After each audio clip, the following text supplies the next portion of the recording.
En un tiempo distante, Dios habitaba en un mundo informe envuelto en oscuridad. Él se cernía sobre las aguas imperiales, y en un momento sublime, Dios pronunció las palabras que resuenan eternamente: que haya luz. Y así fue. La luz emergió y Dios vio que era buena. Él separó la luz de la oscuridad, revelando su poder divino. Sin embargo, persiste una pregunta teológica fundamental. ¿De dónde vino Dios? Cuando el cielo y la tierra no eran más que una promesa, cuando la oscuridad reinaba sobre un vacío informe, Dios ya existía. Él habitaba majestuosamente solo en su grandeza divina. Llamó a la luz fuera de la oscuridad, trajo orden del caos y creó un cosmos a partir de la confusión. Pero la pregunta incesante permanecía: ¿de dónde vino Dios?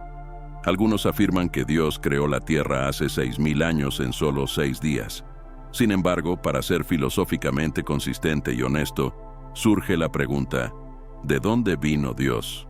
Además, una vez que entendemos el origen de Dios, ¿cómo podemos comprender la influencia de una fuerza espiritual en un universo material? Si se cree que Dios creó el universo, la lógica nos lleva a cuestionar quién creó a Dios. Y así comienza el ciclo interminable de preguntas. ¿Quién creó a Dios? ¿Y quién creó al Dios que creó a Dios? La búsqueda de la verdad se extiende hasta el infinito, desafiando nuestras mentes y llevándonos a cuestionar las profundidades de lo desconocido. Adentremos más en la pregunta: ¿quién creó a Dios?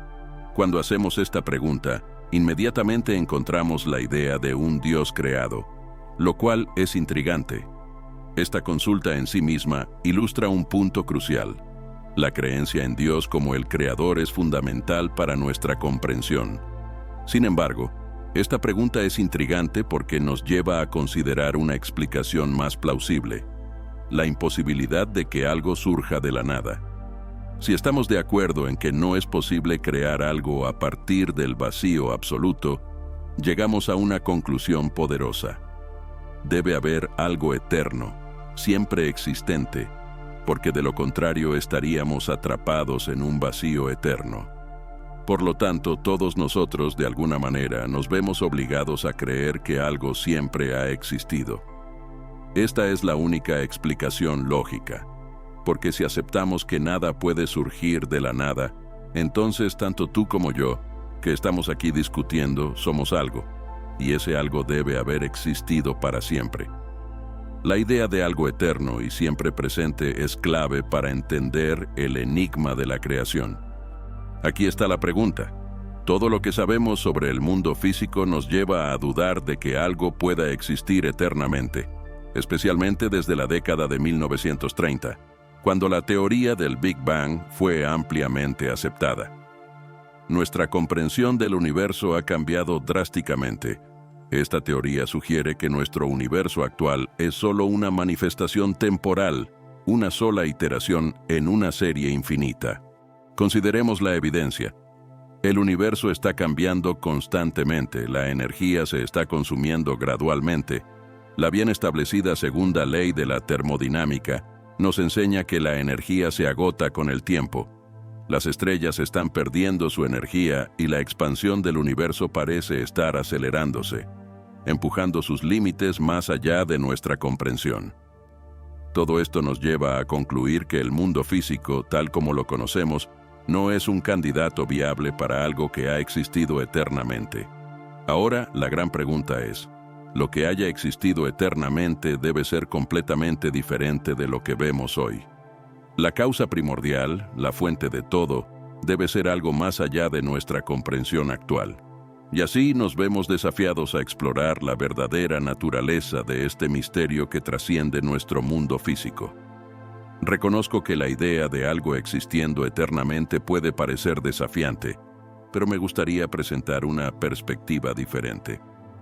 Considera que todo lo que percibimos como realidad contingente, es decir, cosas que podrían ser de otra manera, son solo manifestaciones pasajeras.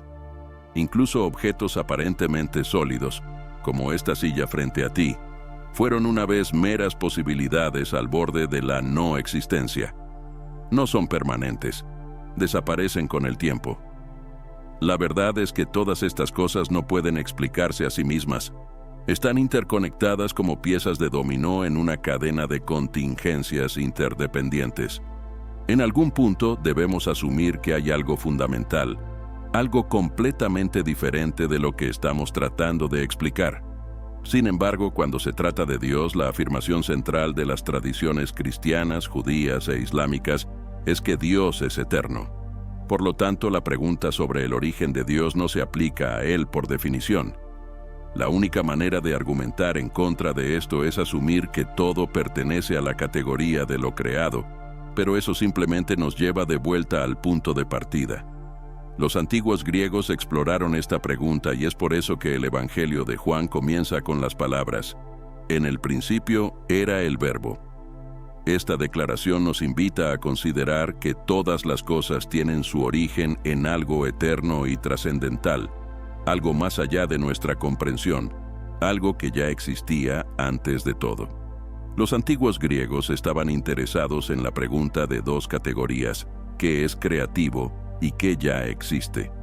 En última instancia, esta pregunta se reduce a si hay algo o alguien que nunca llegó a existir. Los cristianos afirman que este ser es Dios y esta afirmación es central para su fe. La pregunta de quién creó a Dios puede parecer legítima para algunos, pero argumento que no lo es. Ahora, para aquellos que creen que el universo creó todo, quiero plantear una pregunta: ¿quién creó al creador del universo? Esta pregunta a menudo deja a la gente perpleja y la he planteado a muchos científicos. Recuerdo una ocasión en la que estaba discutiendo con unos 1000 científicos y un físico se acercó a mí. Dijo: «Es interesante todo lo que hablas sobre Dios, pero eres cristiano y, como cristiano, crees en la Trinidad, que Jesús era Dios y hombre. Eso es absurdo. ¿Puedes explicármelo?». Respondí: «Claro que puedo, pero primero déjame hacerte una pregunta. ¿Qué es la conciencia?». Él reflexionó por un momento y admitió que no lo sabía. Entonces pregunté: «¿Qué es la energía?». Él respondió que, como físico, podía medirla, pero no sabía qué era. Continué: «Bueno, mi pregunta no es sobre eso. Mi pregunta es, ¿crees en la conciencia?». Él dijo que sí. «¿Y crees en la energía?». Nuevamente respondió afirmativamente. Entonces dije: «Crees en estas dos cosas, pero has admitido que no sabes qué son. Así que eres un intelectual. No te preocupes por eso». Él replicó: «Por favor, no me llames eso». Y concluí: «Eso es exactamente lo que ibas a hacer conmigo hace 5 minutos. Si no sabes qué es la energía, no te sorprendas si la energía, la luz, la gravedad y la conciencia son misterios. No te sorprendas si todos estos misterios están contenidos en Dios». La pregunta de quién creó a Dios en realidad no es tan compleja como puede parecer. Cuando nos referimos a Dios como un ser eterno y atemporal, la respuesta se vuelve clara. Como argumenta Keith Ward en su libro Dios, Azar y Necesidad, si alguien preguntara qué causó a Dios, la respuesta sería simple: nada podría haber traído a la existencia una realidad que trasciende completamente el espacio y el tiempo, que es autoexistente. Entender esta idea es entender que Dios está más allá de las categorías de principio y fin. Cualquier cosa que comience a existir necesita una causa. No puede surgir de la nada. Sin embargo, algo que es eterno y atemporal no encaja en esta premisa inicial.